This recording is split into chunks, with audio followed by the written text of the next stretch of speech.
everybody, Josh Sigurdson, a World Alternative Media here, and of course we're joined by author and economic analyst here at John Sneisen. And yeah, I know interest rates have been higher in the past, but there's no doubt about it, folks, that the Fed is desperately trying to prop them up, and they said they're continuing to raise interest rates, but I think it's pretty obvious that they know that on the near horizon, they got negative interest rates coming right at them. And of course, and we've talked about this before, going back to like 2008, the recession that never really ended was just pushed off. They had to drop rates, I believe, 5.5% from 2008 to 2012, and it came very close. The rates were real low, and then all in a very short amount of time, they just started propping them up, propping them up, trying to pull them up as high as they can because they know what can happen. They've seen Japan, they've seen Sweden, and they know that one way or another, it's going to be their inevitable fate. They just want to push it off as much as possible. And of course, there is recent news coming from Trump and Kudlow, and I wanted to go into that with you guys today because as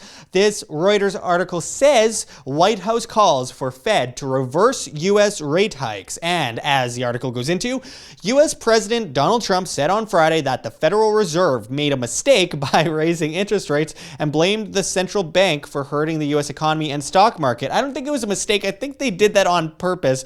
But nonetheless, let's continue here. As it says, and I quote, "Had the Fed not mistakenly raised interest rates, especially since there is very little inflation, and had they not done the ridiculously timed quantitative tightening, the 3.0% GDP and stock market would have both been much higher and world markets would be in a better place," Trump tweeted. I guarantee you. Now, I wanted to, before I go on in this article, I want to make mention of the fact that the stock market has been incredibly propped up to oblivion for far too long. The idea that if they were just a little bit more easy on it on the Fed, everything would have been just fine. Like, look, this is a insanely bubbled up stock market with very little fundamental value, which can mimic most of the past stock market crashes of history in the past. But anyway, carrying on, it says, "The remarks were part of a new attack the White House has launched against the independent central bank in their unusual public split.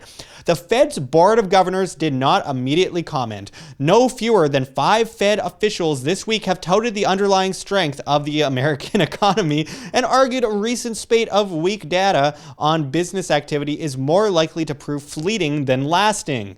None said they currently back a rate cut. Prior administrations have taken care not to comment on Fed policy, but Trump has railed repeatedly against the U.S. central bank's rate hikes. Friday's comments were uniquely specific about the course of action now favored by the president, and the president's top economic advisor said the White House would like the Fed to reverse some recent rate hikes and stop shrinking its bond holdings to protect the U.S. economy from weakness overseas. Some Fed policymakers and other economists have credited U.S.-China trade tensions or tariffs under the current administration as a factor behind the slowdown and market swing." And I quote, "This is our view. This is his view. This is my view," National Economic Council Director Larry Kudlow told CNBC on Friday, confirming that he has told news website Axios that he would like the Fed to cut rates by a half percentage point and stop cutting its bond holdings. And I quote, "The Federal Reserve is an independent central bank. They're going to do what they're going to do."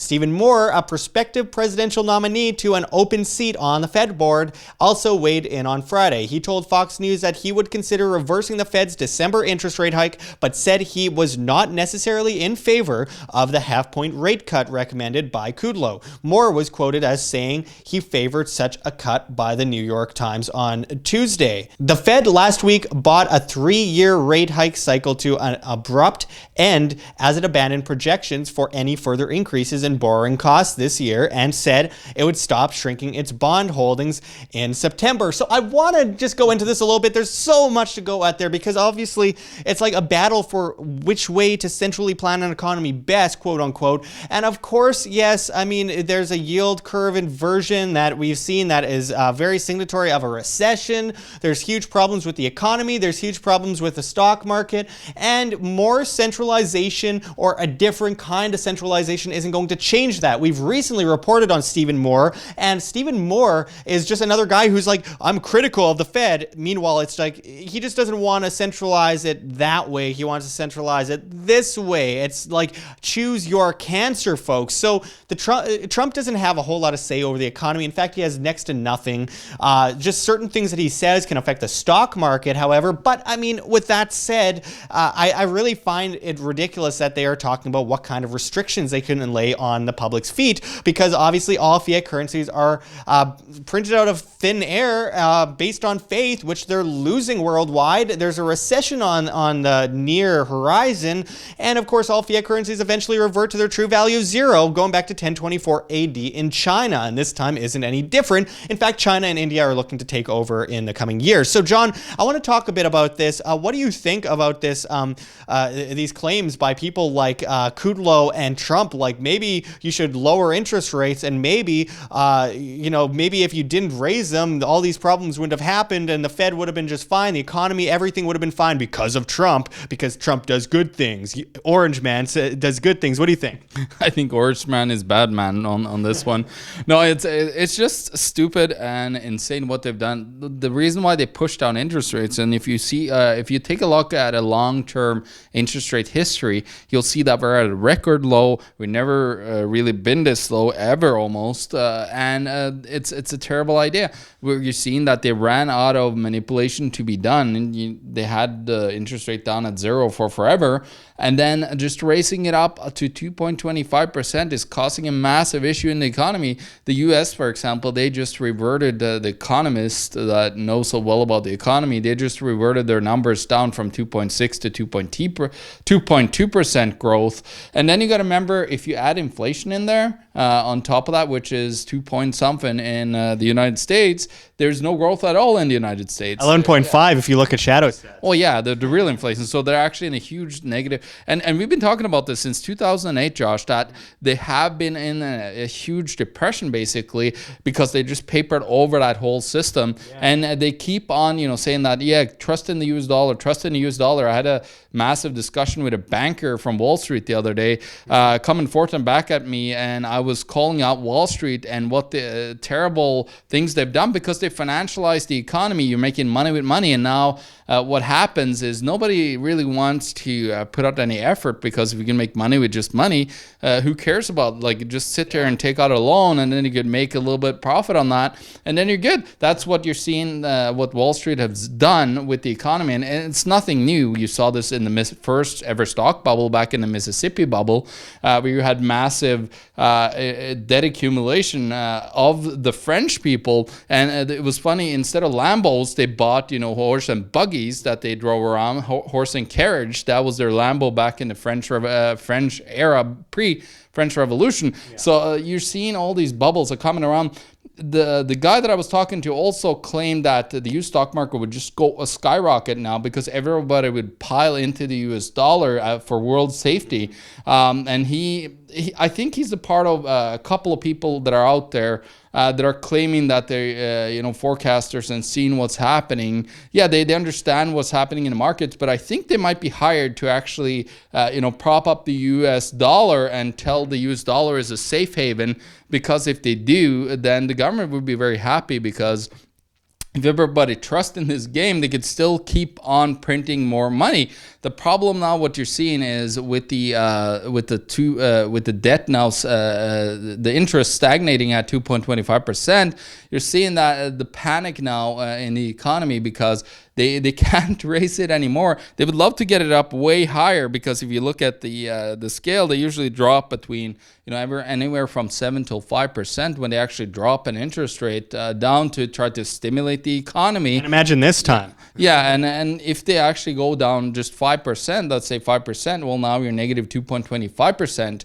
And just for people that think that is ludicrous, that would never happen, go and read I'm not gonna say the name of the darn book again because it seems like it's beating me on Amazon lately because I've been promoting it. Making, you know whose name I'm talking about, a lot of money, John. But the curse of garbage, curse of cash.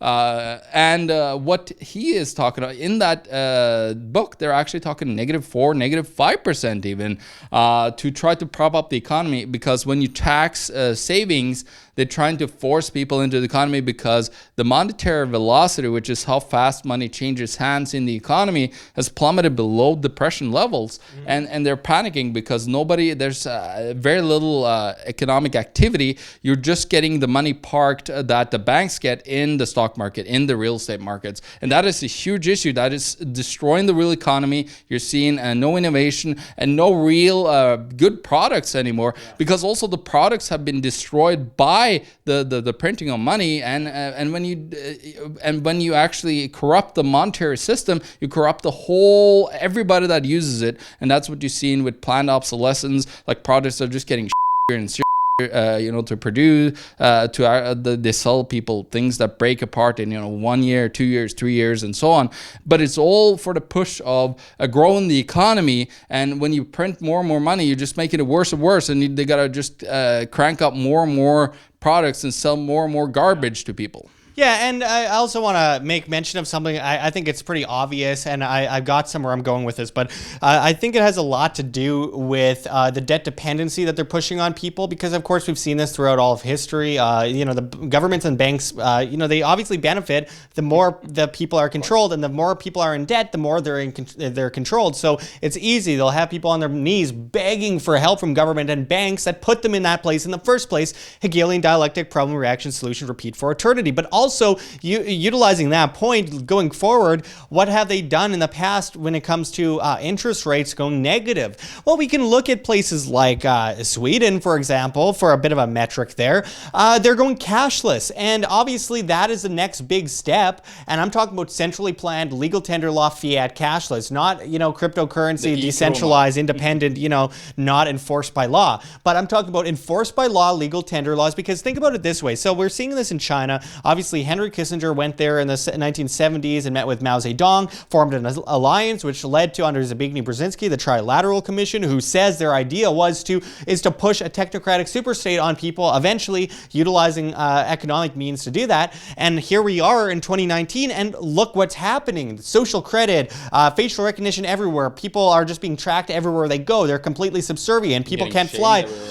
People are going on airplanes right now with low social credit scores and having high-pitched beeping going in their ears to make them feel uncomfortable because they have a low social credit score. I mean, think of how crazy, Orwellian, and tyrannical that is. Now, look at this. Look at it from this perspective. If your money's in the bank, it's not yours, it's the bank's. But if all your money is always going through the banking system and is never in your hands, you have to go to the bank and you have to use things digitally. You never hold it in your hand. It's always a product of the banks. Therefore, you never own it. The bank always owns your money, and therefore they own your ability to do things. They own your sustainability. They own you. So when that happens, we have to understand that they are going to use that to their own benefit. Obviously, there's no good that's going to come out of it to benefit you. It only benefits the government. The government only does things that benefit themselves. So as they unroll this technocratic superstate, don't think for a second that they're not going to do it in the United States, in Canada, in Britain. They're already really doing it a lot in all those places, especially Britain. In Australia, again, and other places are really doing that. They're pushing the cashless system that's completely centrally planned, created out of thin air at the central bank, enforced by legal tender laws. Look, the fiat that comes out of the Federal Reserve, for example, it wouldn't be fiat if there weren't legal tender laws, because therefore it wouldn't be by fiat. But with that said, if the Federal Reserve wanted to exist as a private bank outside of government enforcement using legal tender laws and enforced usury, then, I mean, it wouldn't be that bad. I just wouldn't buy, get that currency. It would be crazy. Yeah, and they have many times throughout history. I don't know how many dozens of examples that is of private central banks. The first actually private central central bank in the world. He came from Sweden, of all places, and he got he got hung, pulp struck in Sweden. He was the first private central bank that issued money for a country. But we're not encouraging anyone, but anyway. So I wanted to also mention though, when you say that, John, all these private central banks, obviously they're everywhere. But as far as private banks go, I mean, people often say, well, we should publicize a bank, make it public. It would still be enforced by legal tender laws. It would still be enforced on people. There's no such thing as public central bank. It would just be basically a communistic style government ownership of you and your currency and your ability to trade and barter. So that's not good. They can track everything you do with a cashless system. They can follow you everywhere. They can tax the F out of you. And that is one of the main points. They got complete control over you. They own all your money, so you never own the money. You have to beg them for the ability to use what you have worked for, slavery. And on top of that, they tax you and watch you everywhere they go. They could raise the taxes to 99%. What are you going to do? So again, you can't do a run on the bank. It's completely out of the question. This is the inevitable future of money if we as individuals don't break free from that and create our own future of money, which there's many examples of. But what do you think, John? No, I think we definitely need to go that way. Actually, just to go back on what you said about public central bank, there's been several of them throughout history, and they haven't gone very well. They had the Banque Royale in France. They had, of course, the Continental in the United States. It was basically money printed on the force enforcement of George Washington to then use it for war and fighting the Brits, of course, which is also another evil. But again, he used a central bank. And then he actually came out and he had a propaganda against people starting to use gold because the Continental was worthless. So they were as ruthless as everybody else, if you think that government... And eventually, with Alexander Hamilton, they managed within a couple decades to link the United States with Britain again through their first central bank. So, I mean, yeah, in the end, it's always benefited war. The warmongers love central banking. The central bankers love war, vice versa, back and forth. And of course, yeah, it's still by legal tender laws, so it's still enforced on people, and it's not going to make a difference. It's just out of the communist planks of the planks of communism. It's insane. Oh, 100% it is. But let's get away from this garbage that we were talking about, because I don't think there's any future for central banks. We might forget about it in a couple of decades from now. After all fiat currencies, they all revert to zero. Yeah, they all go back to zero. Now, how are we going to get away from this cashless system that they're pushing towards? Because that is their ultimate goal here. We cannot, tell you enough how important it is to understand that they are trying to push this. And of course, the guy that created this policy, Kenneth Rogoff, is there every single day. You could see his policies getting into fruition everywhere. So how can we circumvent this? How can we get around? Well, we need other ideas of how money can circulate throughout the economy without the tyrannical control of a central entity, a communistic entity, either if it's printed by the government or if it's a private central bank. It doesn't really matter. It's still a communistic entity that are forcing currency that is devaluing onto the population. So what can we find then? Well, there's a lot of interest in, of course, in 2008. On January 3rd, if I'm not wrong, they had the Genesis block, the first ever block that was produced in the blockchain of Bitcoin. And it actually said, Chancellor at the brink of bailout. In the actual block itself. So I think what we're seeing is people need to move away from that. And actually, for example, with Bitcoin, the reason why they have a fixed amount of Bitcoins is because they don't want it printable whatsoever, because they've seen throughout history, if you have a little bit of leeway that you can actually print currency, it will always get misused by politicians, by anybody that has that power. So that is the number one thing that Bitcoin created. But then now there's a whole wide array of other ones. Some are way faster, some are better, and there is a lot of great development in that community to take away the stranglehold that banksters have had on the world for centuries upon centuries, Josh, where they controlled and they destroyed lives. They murdered people with their policies, with printing money. I don't know how many people have died. They talk about communism, how many people died from communism, how many people have died from currency printing. If you calculate in the Continental and the war there, that actually printing of money then let the war continue and killed a whole bunch of people that way. And on the other side, the Brits were printing money. They printed so much money throughout time to get into their wars with a whole bunch of wider array of people. So it's always been this printing of currency, and that's what cryptocurrency is trying to do. And we can also, I think we should just open up the everything for competition. So we should have a free market. If you have a gold-backed cryptocurrency that is really good, it might actually succeed Bitcoin and others. Yeah, and I actually want to go into that before we get any further into that. Is that, I mean, obviously 21 million Bitcoins ever to be created by the year 2150, and also keep in mind that if the government decided to put out promissory notes, which wouldn't really benefit them, but if they put out promissory notes on something like Bitcoin, there's so many other examples of cryptocurrencies that people could use instead of Bitcoin. So it would be just stupid. It would be inefficient. It would be basically like the Venezuelan government pushing out Petrocoin when everyone's using Dash, and no one wants Petrocoin, and no one would trust Petrocoin based on the fact that this is a nation state that is hyperinflated its currency with help from their own tyranny, with help from outside tyranny. Both sides are guilty there. But nonetheless, it's just another example of all fiat currencies eventually reverting to their true value zero. But with something like Bitcoin, we have to understand that obviously, not everyone's going to like it, but there's so many competitors. And on top of that, as I often say, you can use a blockchain if centralized to enslave humanity. You can use a blockchain if decentralized to overthrow that which enslaves humanity, just like you could use a gun to slaughter a whole bunch of innocent people, or use that same gun to save all those people from being slaughtered. You don't go to a restaurant, get food poisoning, and then boycott food, being like, oh, I'm not going to have it anymore because see what happens. It's so ridiculous. So you can't you can't blame Bitcoin for what these exchanges are doing. So that's my point. I think that individuals have to be responsible, understand these things, look at these things as individual currencies, look at how, 95% of cryptocurrencies are bad, but 5% are great, and they're growing all the time. And this is an infant market. This is an incredibly infant market, and it allows people to break outside of the banking system and the government, which is crucial to the future of our civilization, taking into account something like Venezuela, where they have this massive monetary crisis, hyperinflation, and what happens? They're like, the government's like, you're going to do this, you're going to do that, we're enforcing these things on you, and the people are like, screw you, I'm going to do whatever I want, I'm going to spend Dash. The country, right? Oh, tons, and there's tons of people in Colombia that are utilizing Dash and other cryptocurrencies like Bitcoin, and Digibyte, of course, as well, which is a huge one. So I really think that people have to understand that and realize there's a difference between a cashless society enforced by legal tender laws, usury that's enforced because you never signed the contract, and basically they're paying off the interest on the debt, they're stealing your money, and they're utilizing wars to ensure a better strengthened, robust economy,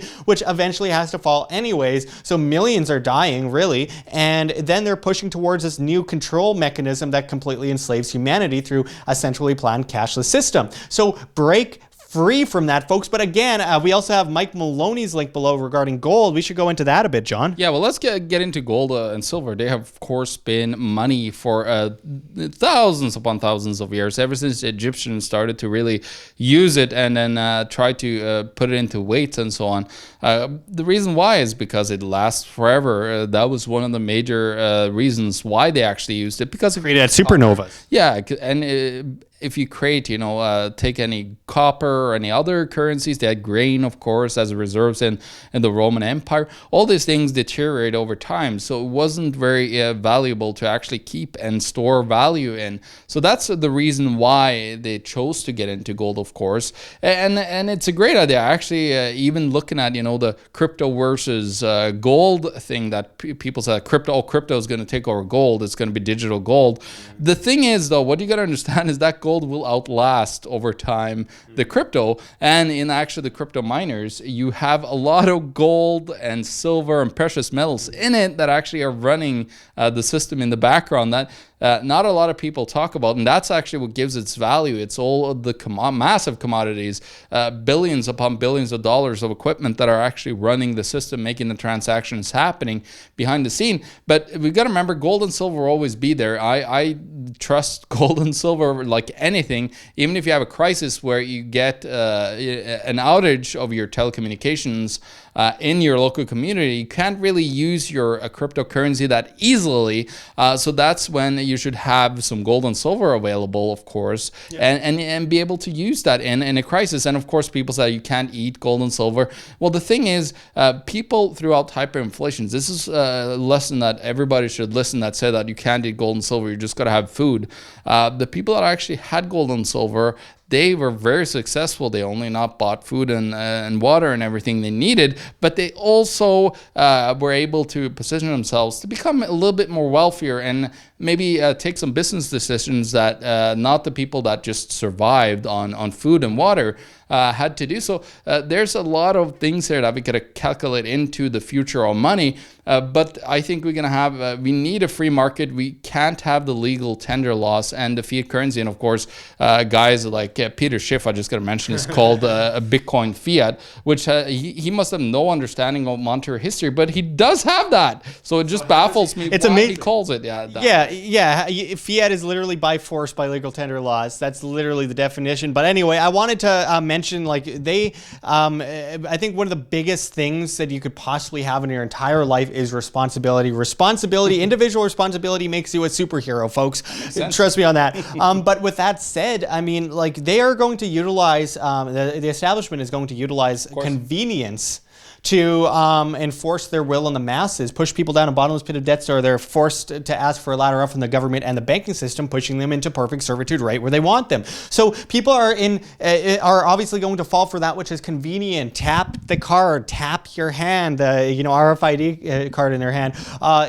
Build up your social credit score by being nice to the government, so the police walking around with their facial recognition goggles on could see that you have a good social credit score, so you could eat at good restaurants. They always implemented via the hand of convenience, which is why we need to take a tip from them. We need to push what we're talking about by the hand of convenience. The hand of convenience being things like blockchain infrastructure technology, which we can use to unwittingly replace government. People don't even have to agree with us. We don't even need everyone to stand there and say, we agree with you, regardless of the left or the right. There's always going to be people dependent. There's always going to be people that want this form of collectivism or that form of collectivism. And we aren't going to be able to change that. There's a lot of stupid people, and there's a lot of people that are misled, etc. But one thing we can do is, create new technologies that replace the old ones and replace government and replace banks. And someday someone's going to wake up, like the incremental frog boil of collectivism that they push on us. One day someone's going to wake up and be like, what's with this individualistic world? What happened to the government? Remember that government thing that we used to have? I think it's possible. I think it can be nonviolent. I think it can be very, very, very successful and prevalent down the line. But of course, we need to understand that and move forward with that. And of course, food, water, shelter, self-defense, or not gathering things for the toughest guy on the block, but diversification, because we have to understand the subjectivity of value as well. Nothing is a given. There's no such thing as intrinsic value, because intrinsic would basically say that everyone agrees, and no one agrees on everything. Well, that's just water kind of is. But. But that's sustenance. So that's what I'm getting at. That's what I'm getting at. So when we get down to subjectivity of value, it's basically usually defined as, scarcity, application use, and demand. Application use meaning that you can have a use for that said whatever it is, whether it be water or food. Obviously, that has some sustenance value, but a lot of people are allergic to peanuts and will kill them, while other people, it could save their life after walking in a desert for a week eating peanuts. Like I might be allergy in the desert. Yeah, I'm going to be walking through the Sahara soon. I really don't want that. But I mean, with that said, like, that's subjectivity. Or, colonists, as I often mention, going to these places, these continents where the natives there threw all their pearls away. And then these colonists are like, we'll give you this very small amount of money or whatever, this food for those pearls. And they're like, okay, sure. And then those colonists go off and sell those pearls for much more. Subjective value. A monkey can't use gold. Subjective value. A giraffe can't use gold. Subjective value. Things come down to the individual. And as anyone could see from a Mark Dice video, him going down the streets asking people if they want chocolate or silver, a lot of people are dumb too. So they'll go, oh, I'll take the chocolate bar, not the ounce of silver. I mean, this is my point. I think that we need to understand this when we're talking about gold, which has scarcity, application, use, and demand, as well, and the scarcity and demand together create a great team. And then scarcity, application, use, and demand for something like Bitcoin, as long as it isn't completely co-opted. And if it is completely co-opted with promissory notes of some kind, then people will just move away from it because it'll become more valueless. It'll have less value, and people will just break free. This is obvious. This is going to be basic going forward. So I don't don't think it's that bad. I think I'm very optimistic about all of this. As Lior Gans recently said on our show, owning only gold is as bad as owning no gold. So we should always diversify our portfolio so we have things ready for whatever comes at us, because the future is technological for the most part. And, if the power goes out, you got gold and silver. If the power is on and you need to make a quick transaction peer-to-peer using a phone, then you got cryptocurrency, and you could use gold-backed cryptocurrency for that as well. So, there's so many opportunities, and this is exactly why I say there's more solutions than problems. We are living in a good time. Believe it or not, we are living in a good time. There's just things, some things cloud our view of the horizon, and too many of us are too often looking in the rearview mirror instead of looking at the road in front of us, and then we go off the path a little bit. But nonetheless, we're going in a good direction, John. Yeah, it's Krugman and all these economists that have created a zombie economy with their printing of currency. Yeah. So there's nothing really happening in the economy. You're just printing more and more money into the economy, making money with money, and that's the detrimental flaw in the fiat currency system that is going to take them down big time, and they're going to lose. They're going to look like morons and idiots, which have been so many of them throughout history that thought this was a good idea. I guess they haven't picked up a book from the last 100 years past when the Fed was created. They already do look physically like morons and idiots, though. Well, yeah, that kind of you got what was somebody saying? Politics and economics is for the ugly people. Is like Hollywood for ugly people. So it makes kind of sense. And that's why I became an economist, of course. Elephantitis. Yeah. No, it's so important to understand all this. But people that are calling, for example, for a centralized gold standard, that's flawed, guys, because you have a central entity that controls that.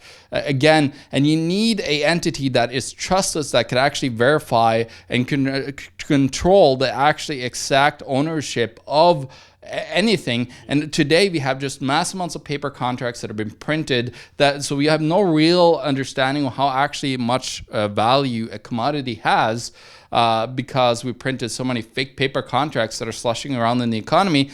If we use the blockchain technologies to then calculate all these prices on all these things, we actually see a real economy coming back into life, and actually understanding that, okay, this thing was actually 10 times more worth than what we thought, because there's so many fake paper contracts that was worthless. And that's what's going to happen. We're going to get into implementing, even for our society, we can implement blockchain structures that actually makes it super easy for us to, if we want a little bit of a government, not that I like that, we can actually get into that as well. So we got to find these solutions. We got to get into and create a new world, and we got to embrace technology. I don't know why people... New world, not order. Yeah, exactly.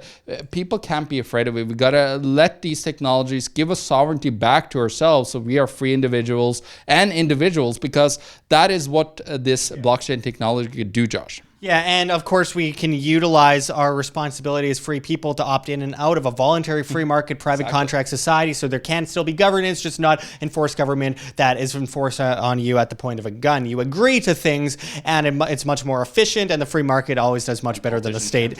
Yeah, and politics is organized crime, and so is the banks, and they're a bunch of criminals. Yeah, a bunch of psychotic criminals. Anyway, so we'll go into this much more later, as we always have for so many years now here at WAM. So stay tuned for more. Check our subscribe store. We are getting insanely shadow banned right now. It's ridiculous. Sometimes we're only reaching about 1 to 2% of our entire audience, guys, and it's getting really bad. We need your help more than ever here at WAM to keep us up and running and going and bringing you content every single day. So anyway, thanks for going into this with us, John. And until next time, this is Josh Sigurdson and John Sneisen signing out from World Alternative Media. Find the truth, be the change. Like what you see here, WAM? Don't forget to check the links below. GoFundMe, Patreon. We can't do it without you. Any donation is very much appreciated, especially as we are so heavily demonetized and censored by YouTube, as these guys come in and flag all of our content as hate speech. The shadow banning is getting really bad, guys. Also, check our Bitcoin address right here on the screen or in the description below. We really appreciate it. And of course, check us out at the Red Pill Expo 2019. Of course, the great G. Edward Griffin and so many other incredible incredible speakers will be there. Our link for that is below as well. And we cannot forget Mike Maloney's goldsilver.com, which you can also find in the description. One of the greatest market and monetary historians out there. We really encourage everyone to check that out. But until next time, this is Josh Sigurdson signing out from World Alternative Media. Find the truth, be the change.